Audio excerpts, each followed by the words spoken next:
Thank you for tuning in to Hacks and Hobbies with your host, Junaid. In Season 2 of Hacks and Hobbies, we're visited by our amazing guests coming from all walks of life who want to learn their story, their struggles, and their journey on how they got to where they are today. So stick around.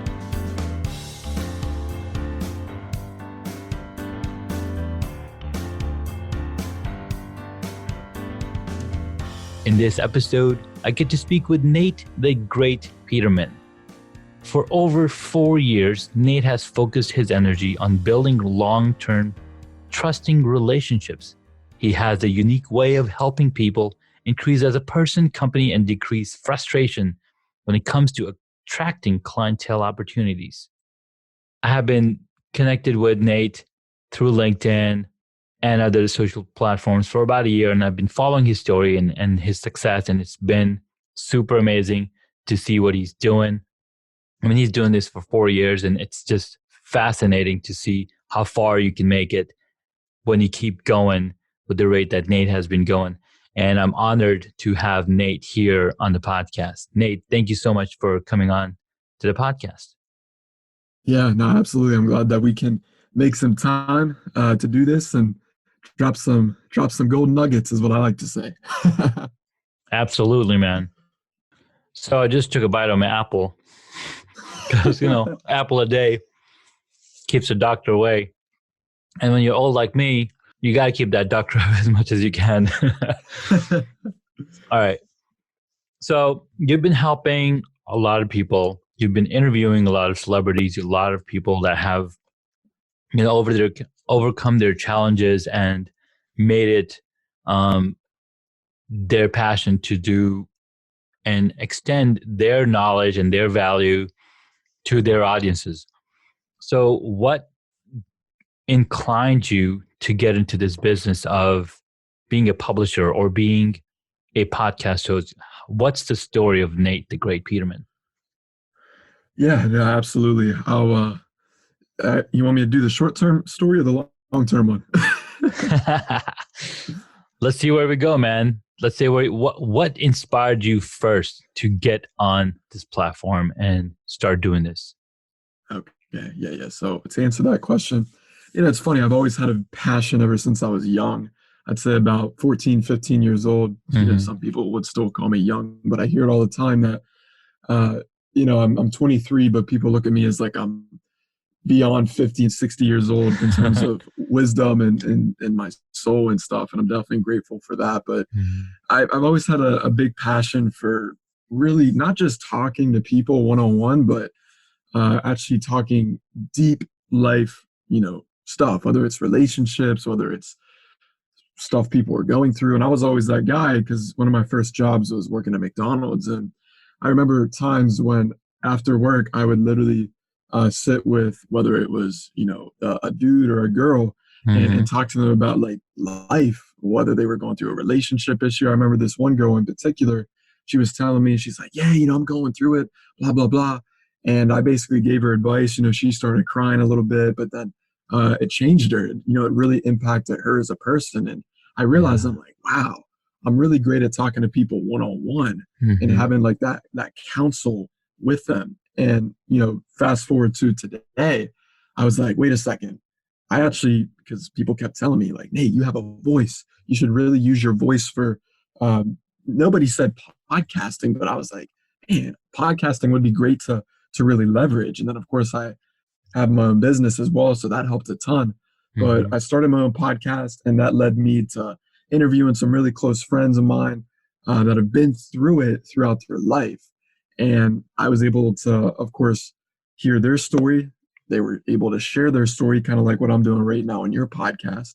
Yeah. And I, of course, took that and really leveraged that to some of the interviews that I do today, which, I mean, just to name a few off the top of my head, I was fortunate enough to interview people like, Tony Robbins' son, Jarek Robbins, Michael Jackson's nephew, TJ Jackson, heavyweight world champion, Chris Van Heerden, right? So people like that. And it's incredible because I've always had a passion for interviewing people, but mainly talking deep about life, and now it's really transitioned to where it's at today. So it's been a blessing, especially being based out here in Los Angeles, because Yeah. all of the stars, all the celebrities, all the influencers are out here. So it's like super convenient for me to do these in-person interviews, because that's all I do right now, you know.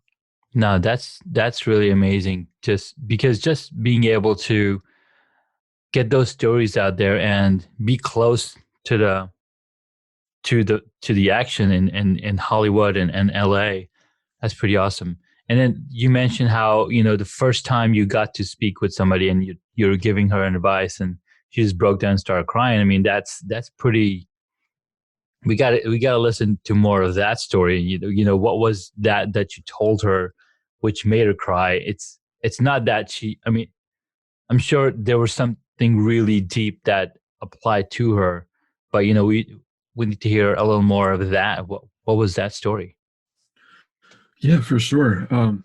So I'll rewind a little bit, like 8 years ago, just from what I can remember. So Hmm. whenever I came out of McDonald's working, we basically, I could tell something was up with her, and I said, "Hey, you okay?" And she's like, "I'm kind of going through," and I said, "Oh, hey, let's talk a little bit." And of course, I wasn't necessarily as like super passionate and enthusiastic as what I am now, but we went in her car, and she basically opened up about how she was going through some relationship troubles, like trust issues, and how she can't necessarily believe some of the things that her boyfriend at the time was saying. And I asked her questions. I was like, how do you really feel? What's your goal within the relationship? More so deeper questions, that again, being from Pennsylvania, Yeah, Chambersburg, a small town at the time, not many people would even take the time to, and with some, going through a relationship issue, and a yeah. second to ask these kinds of questions. Mm. So, with her being about 1 to 2 years younger than me, and I was 17, 16 at the time, so she's Hmm. like 16, 15. So of course, with you being that young, you're going through all the emotions, and it's funny because a lot of people that are young in relationships at that time, chances are, I forget the statistic, but they're not always going to work out. Like, it's Yeah, super duper rare. So of yeah. course, I have this in my mind as well when I'm asking her these different trigger questions. And it's funny because with these questions I was asking her, it really opened her up. She really was thinking. And then, I believe it might have been like a week or a couple weeks later, she like thanked me. And it was just like, wow, like I'm so clear now. And long story short, they weren't even a thing anymore, because I'm not saying I broke it off. I'm just saying that I Yeah. got her to realize exactly what it is that she wanted. And she realized, Mm. like, hey, this isn't what I want. Yeah. No, that's pretty powerful because a lot of the times we just um lie to ourselves, right? We lie to ourselves and we like, oh, it's gonna work out. Oh, this is gonna happen. But unless we make the decisions and make moves in the right direction, those are just pipe dreams, Mm, right? The just earlier, I was listening to Greg Roulette, and he was like, make two circles outside of the outer circle. So you make a donut outside of the outer circle. Those are your dreams, and mm, inside the inner circle are things that are no contest. Like you got to go pick up your kids. There's no way you're gonna give up on that. You got to pay the bills. You got to pay. Those are un. What's the word he used? There's no there's no skipping that. You got to pay the mortgage. You got to pay the bills. You got to pick up your kids. You got to make sure you make time. So those are non-negotiable things. So unless those dreams are in your non-negotiable circle, you're not going to get those dreams to be a reality. So, as you started your journey of being the podcast host, I'm sure around this time, the technology and the ability to be a podcast host was much easier. I mean, you've been doing this for 4 years, so the technology has gotten a lot easier now than it was, 4 or 5 years ago. What who were some of your inspirations on the podcast front that said, this could be a way for me to get my voice out there and start talking to more and more people? Yeah, that's a great question. So yeah, I started my podcast back in, what was it, February of 2018. So I've been doing this for about just close to 2 years coming up this upcoming February. And for the podcast that I was listening to, I was listening to such podcasts like, uh, um, oh man, what's the name of it? It's Eric Thomas's podcast, the Secrets to Success podcast, the Uh-huh. Secret to Success podcast. That was one of them. I Yeah. was listening to, of course, Gary Vee's podcast. That's really well known. Tony Robbins, I was listening to some of his, but Hmm. I was only listening to like a couple podcasts, and then Yeah. again, whenever I was listening to these, I was like, it's so funny because I never was like, okay, my ultimate goal and something I want to do is start a podcast. Like I Yeah. never thought about that until one day it just like hit me, and I was like, you know what, maybe I should try it because I was at home at the time. I had I still have the same exact MacBook Air that Yeah. I use for my podcast today. And it's funny because whenever I started, that was back in a small town in Pennsylvania, and Hmm. now I'm doing the same exact thing out here in California with the same computer. Of course, I upgraded my mic. I was using just regular Apple headphones, right? And Hmm. then on some of my earlier interviews, you'll see me with like AirPods that I had. And then somebody was like, Nate, you should really, get like a Yeti or a Blue microphone. And I said, you know Yeah. what? Let me do it. So I invested like 130, $150 into the microphone. And then, of course, I still get feedback today about, Nate, you should upgrade this, you should upgrade here. And, of course, I'm sure I will upgrade more here in the near future. But at the same Yeah. time, I'm just like, I'm blessed to have what I have.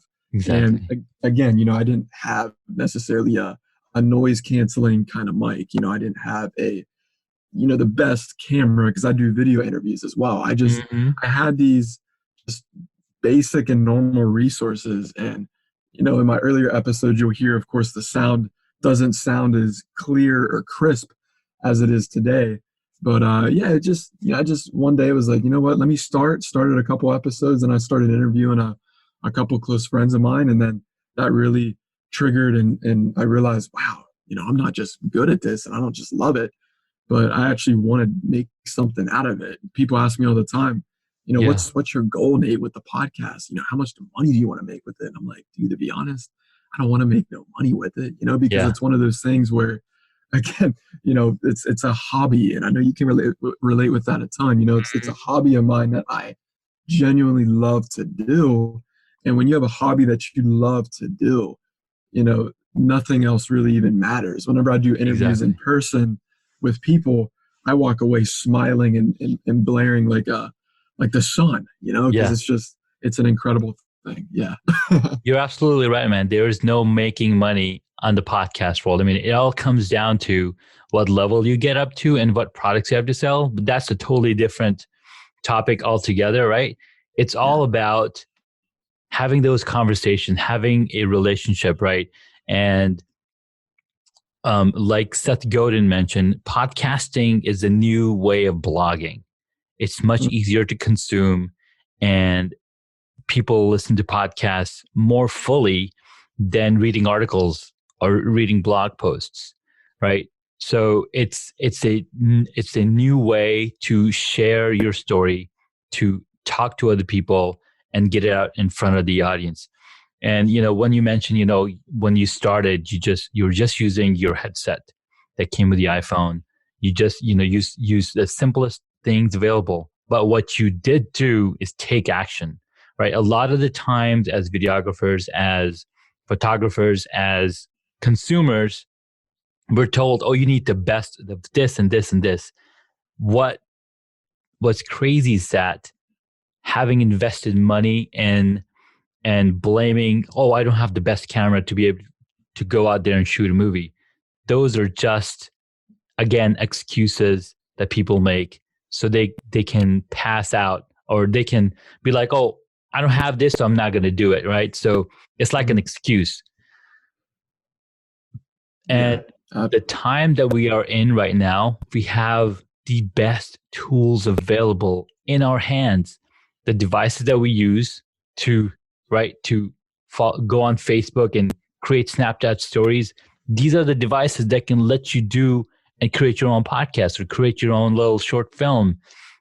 Steven Soderbergh created a movie using 3 iPhone 7 Pluses for the different shots. And this movie is on now on Netflix. It's called Unsane. So just thinking about that, right? Just having the ability or having the tools doesn't make you a great videographer or storyteller or publisher.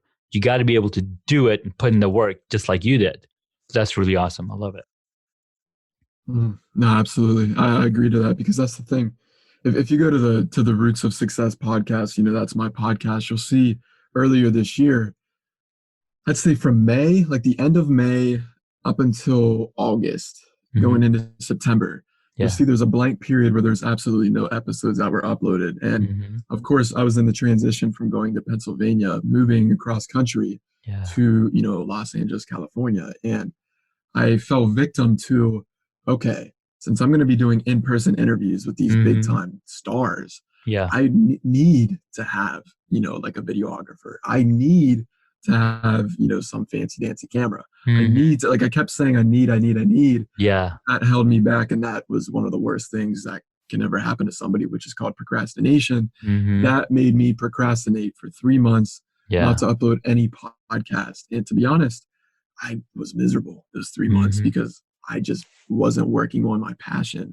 Exactly. And since I wasn't working on my passion, it made me feel definitely low. And I mean, just the other day, like, because I bang these podcast episodes out, the one week I did about like 4 or 5 in a week. And, nice. I went just this past 2.5 weeks without doing any because I'm all the way great up until after the New Year's. So I have enough episodes to upload per week. But I realized with me not doing an episode for 2.5 weeks, that also made me kind of get like a little bit down because again, this is my passion. And since it's my passion. You're not getting the feedback, right? When you have a conversation with somebody, the feedback and what you learn, like we have, like our brains have an exchange, which you cannot do in any other medium at all. So exactly. I totally get it, man. I totally get it. And you kind of feel like, sure, we can create posts and create videos on Facebook and Instagram, right? So that gives you one kind of feedback. So, but when you're having this live conversation, and that's why I guess one of the things people say, you gotta do more live on Facebook or Instagram or whatever.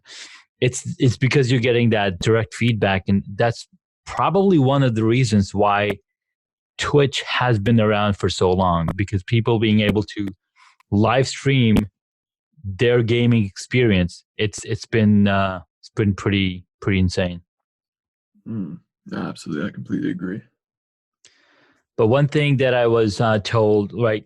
So a lot of people say, you got to go live on Facebook, you got to go live on here and here, but unless you have a story to share, and it has to make sense, because it's almost like if somebody comes in to your live towards the end of your live, video, and they just get the pitch part of whatever, well, they missed the entire movie. It's like you're going towards the end of the battle scene to watch the, Infinity, the end game, and it's like the last war. I'm like, wait, what? How is Captain America holding the hammer? Right?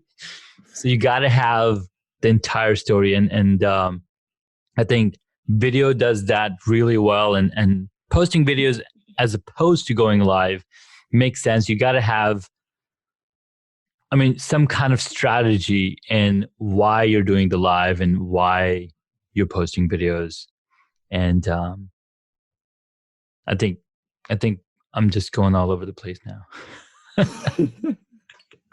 Yeah, no, I agree. I mean, definitely with the videos. I mean, because that's the thing. You see a lot of people nowadays, on social media, they're creating content, but if we're talking about video content, it's very similar to the way others are creating content. And a lot of these big time influencers that are absolutely dominating it, whether it's on, whatever platform, Instagram, TikTok, Facebook, it's intriguing because they'll tell you all the time that, listen, if you're going to do something, don't do it the same exact way, this entrepreneur is doing it or this influencer is doing it, because then people will look at you and see, okay, well, he's obviously doing this or she's doing this just because so and so has done it this way. And you need to develop in your mindset that in order to be great, and I'm not just saying like great, like, because great to a lot of people it sounds just like good nowadays, but I'm saying like the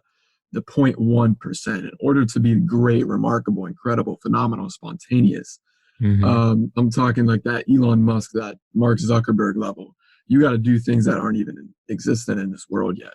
Yeah. And that right there, like it's something to hear that, but when you really comprehend that and take it in, that right there it's powerful, because most people, whenever you get asked like, hey, what's one thing that you can do that hasn't even been done yet?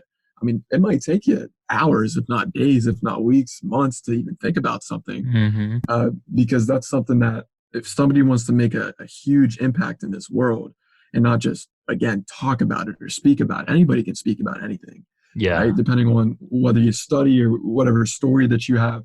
But if we're talking about people that have legacies and have left legacies, there's a reason why people do what they do. Back again to the video, and they're great at what they do on video. So whenever Yeah. you get on video and you don't necessarily get the hits, or you don't necessarily get the likes or the comments or the shares or the thumbs up, the subscribes, it's because it's already done. And if it's already done, then Mm-hmm. again, you're not gonna have it as, I don't want to say it's easy, but it comes a lot natural to the person that has done it, who again, it didn't necessarily exist before, but they made Yeah. it exist. So that's something you need to think about for yourself, is what can you, that is non-existent right now, bring to life, and really just dominate that going forward. Yeah. And tell your own story, right? To tell your own story, to tell it in your own words, in your fashion, so people,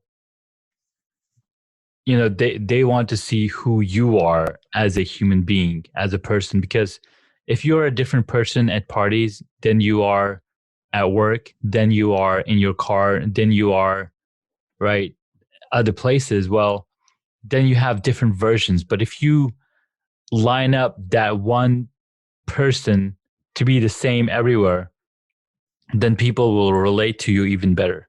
And again, I'm not sure if this is what the topic of the conversation is today, but be the best of who you can be, because there's no other you. There's none, right? Mm, yeah, no, that's Like deep. there's only one Nate the Great Peterman. I looked up the Nate the Great Peterman on Instagram, and it showed up some football player. Oh yeah. But he's got his own story. But Nate the Great has his own story with the podcast, he being a podcast host and an author to The Secret of Success.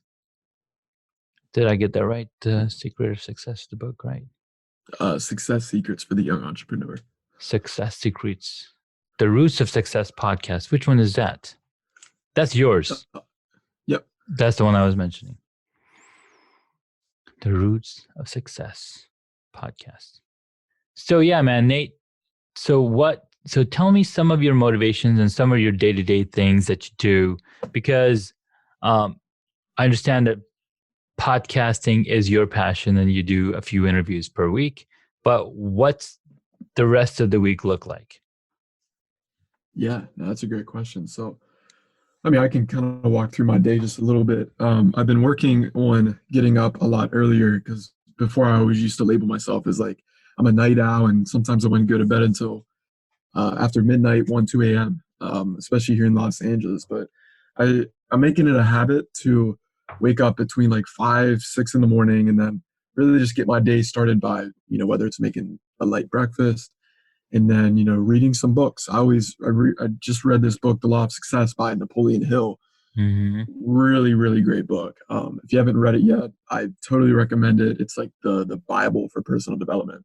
Nice. And I do a lot of reading in the morning, and then I listen to, of course, a podcast as well. But whenever I'm eating breakfast, that way, I'm not just, Mm-hmm. I You want to make it multitask. good. Yeah. Yep. Exactly. So I multitask, and then whether it's doing some kind of core workouts or hitting the gym, I always try to do a little bit of physical activity. Then I normally go to Mhm. the park here near my apartment, and just do some walking and talking, and that's basically my time. So I like to set the day off just with a certain tone, but most Yeah. importantly, the main thing I want you to understand is I don't have my phone on whatsoever. Like my Hmm. phone is completely off. It's on airplane mode for about 3 to 4 hours, unless I have, an appointment or something I need to attend to. But I always have my phone off just because so many people are distracted by their phones. I go to this park every single day, and it's also a dog park. And I see a lot of Hmm. people that walk their dogs, and it's mind boggling to me because these people are walking their dogs, but they have their phone in their hand, and they're not even being present. And I see some of Yeah. their owners just straight up dragging the dog along. Oh man. Just yeah, it blows my mind because it's like, wow, this dog has absolutely no control over what their owner is doing. But again, they're not present with their animal. And Yeah. if we're relating that to like a principle, a lot of people aren't present with their lives, and they have their phone, okay, which is also known as a TV. It's also known as a book. It's also Hmm. known as, a computer. It dominates their life. But yeah, that's just basically, how I really start my day. Other than, doing the podcast, I do a decent amount of phone calls, whether it's, in different countries. I did a call the other day with a guy in the Bahamas, Hmm. and that's with Simba Marketing, my company, and we really help people when it comes to getting them featured in like press outlets like Forbes, Wikipedia, Business Insider, Times Very Square, New cool. York, print magazines, and that really takes up a lot of my day, forming new connections, reaching out to people, and really just setting up some meetings and stuff throughout the week as well. But that's pretty much a normal day. Yeah. Fantastic. Fantastic. That's amazing. I really love the fact that you're getting up super early in the morning, getting a lot of the things going, because when you start your day early before everybody else, you're almost like getting 3 extra hours before you have to deal with the traffic, deal with the rush, deal with everything else that's going on around. Because starting day late gets you already in a bad mood. You're rushing through life, you're rushing through everything. So that's really awesome. And I love the fact that you're, getting that book read and while when you're up in the morning and getting podcasts, because again, our minds are constantly growing. Something brand new that I learned about our mind this week was that we get a brainwash every single day. And I've been dying to share this with people. And do you want to know how we get a brainwash every day? Yeah, I'm curious. So I learned this on Ron Burgundy's podcast. And Okay. he started this podcast about 6 months ago, and he brings on these guests. And so this one is a brain scientist, right? So he's talking to the brain scientist about all the different things, and then he says, every night when you go to sleep, our brain shrinks down to 65% of its size. And what that does is it puts out all of the toxins outside, which then flow down through the spinal cord. So through the spinal cord, water comes up and washes your brain, and then all the toxins leave our body. When we have to get up in the middle of the night to go use the restroom, Yeah. your brain just had a brainwash because all those toxins. I'm like, okay, where do these toxins go? Well, they go to the bladder. So if you have to get up in the middle of the night to go use the restroom, be happy that your brain just had a brainwash. I like that. Isn't that amazing? And then, I didn't think of that at all, right? And so because they just said, okay, so to the scientists, like, yeah, so the brain, you know, get rid of all these toxins from your body, from the brain, and then, you get a brainwash. And then when I told my wife, she's like, That's why the kids have to get up in the middle of the night and we have to get up in the middle of the night to go use the restroom. I was like, you're right. Where else would the toxins go? So that was, I was like, wow, you're constantly learning every single day. It's been pretty cool. That's intriguing. Wow. Yeah, man. I was like, and then I had my son listen to that episode and he's like, that is hilarious. That is so funny. And, what's his name? Ron Burgundy. He's always making fun and making jokes. And he's like, the scientist doesn't have any sense of humor because he's not even getting the jokes. I'm like, son, just wait till you're old enough to watch the Ron Burgundy movie. Oh, yeah, I understand.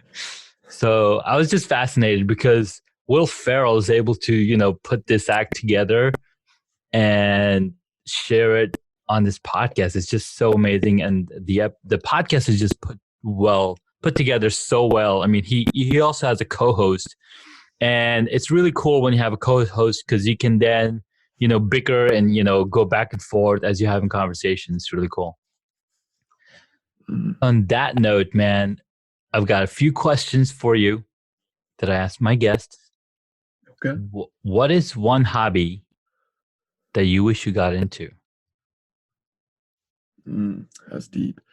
One hobby I wish I would have gotten into was playing a musical instrument because I don't know, it's intriguing to me. I listen to like a lot of classical music from time to time, especially when I need to focus, and it always intrigues me, especially people that play like the violin or the piano. Yeah. Just how natural it comes to them, and some people, majority of people, they've taken lessons and everything, but definitely playing a musical instrument because it just activates a whole different part of the brain and just intelligence. It's pretty amazing. I love it. Yeah. Awesome. Next question. What is your favorite movie or TV show? Or if none, how about a book? Man, that's if I was to say favorite movie, man, I got so many favorite movies. I would say, especially of late, if we're talking about recent times right now, one of my ultimate favorite movies is the recent one that came out, which is The Joker. I really like that movie because it deals a lot with mental health. And if we're talking about just like, superheroes and villains and, DC Comics, Batman has always been a favorite superhero of mine. I'm also a fan of the Dark Knight series, but it's intriguing because, the movies, they really just walk through. Again, you always have like a villain and then you have somebody that is the superhero. But most importantly, it's, the Batman and the Joker, they have like a love for each other at the same time, which it's intriguing because if you've seen the latest movie, The Joker, you'll understand more so the mental health and the psychoness and the insanity somebody like him has. But I personally look up a lot to the Joker, especially just because of his craziness to his madness. But yeah, I could talk about this all day. But the Joker is definitely one of my favorite movies as of right now. Nice. So, Joker's your favorite movie. What movie would you choose if you got to play a character in it? Oh man, if I got to play a character in a movie, that's a tough question. I would say, I'm not sure what movie it would be, but I have a feeling I know exactly what kind of actor it would be. I've always been told that I have facial expressions very similar to a Jim Carrey. So I would say if we're talking about a Jim Carrey movie, maybe something like the Cable Guy or something. You know which one I'm talking about? I know what you're talking about. Yeah. Yeah, because Jim Carrey, he's got a little bit of madness into him, and I'm very similar in that way, especially when it comes to facial expression. So I would say something similar to that movie. Yeah. Nice. I like it. Cool. So, who is your favorite superhero? Oh, Batman for sure. Batman. The Lego Batman was such an awesome depiction, and the actor who played that character, he's one of my he's one of my favorite character actors. He's done such a great job on all the different platforms that he's on. But him getting to play Batman, and then their back and forth with Joker and Batman was just hilarious. It's like, you love me. Like, no, I don't. I do not love you. Right. Yeah. It was just hilarious. It's like, well, you made all this effort to come and send me to the Phantom Zone because you love me. Like, no, I have no emotions. All right, sweet. Now, last question. If you were a board game, what would it be? If I was a board game, man, I would say, I would say Jumanji for sure. Ooh, nice one. Yeah, I'd definitely say Jumanji, just because it's very adventurous and you Oh never my know what God. to expect. You remember the first movie? Yeah, with Robin Williams. Robin Williams? Oh my Yep. God. That was so good. I was I love that. I was like, when did Robin Williams comes? Oh, he comes in when the game starts. So yeah, that was really cool. Robin Williams was one of my favorite actors. His breadth, his level of acting in so many different ways was just cool. And he gave us one last TV show with Sarah Michelle Gellar. I can't remember the name, but that show was amazing. I was really sad when I heard the news of him passing away. And even Tony Robbins mentions Robin Williams on stage. He's like, if I knew that he was on the verge of committing a suicide, I would have been right there with him to help him and, not make that mistake. So really crazy stuff. Cool, Matt. This was an amazing conversation, man. I really loved your story. Love, talking with you and learning about you and the different things that you went through to get to where you are today. Where can my audience find you and connect with you? Yeah, for sure. No, I appreciate you having me on. Yeah, so I'm very active the most on Instagram. You can message me or show me some love at Nate the Great, and then all other social media outlets are Nate the Great Peterman. And Absolutely. if you want another podcast to listen to as well, you can check out the Roots of Success podcast. That's located audio-wise. If you listen in your car and you prefer audios, that is on iTunes as well as Spotify and SoundCloud. And then for the video version, you can check it out on YouTube as well as Facebook. But that's where you can find me. Fantastic. I'll make sure to include the links to the podcast show notes. And thank you so much. Have an awesome day, man. Thank you. You too. I appreciate you. Thank you so much for taking the time to listen to this episode on Hacks and Hobbies. We absolutely appreciate your contribution. You can find additional notes on hacksandhobbies.com. Please share the podcast with your friends and tell them what you learned about our guest today.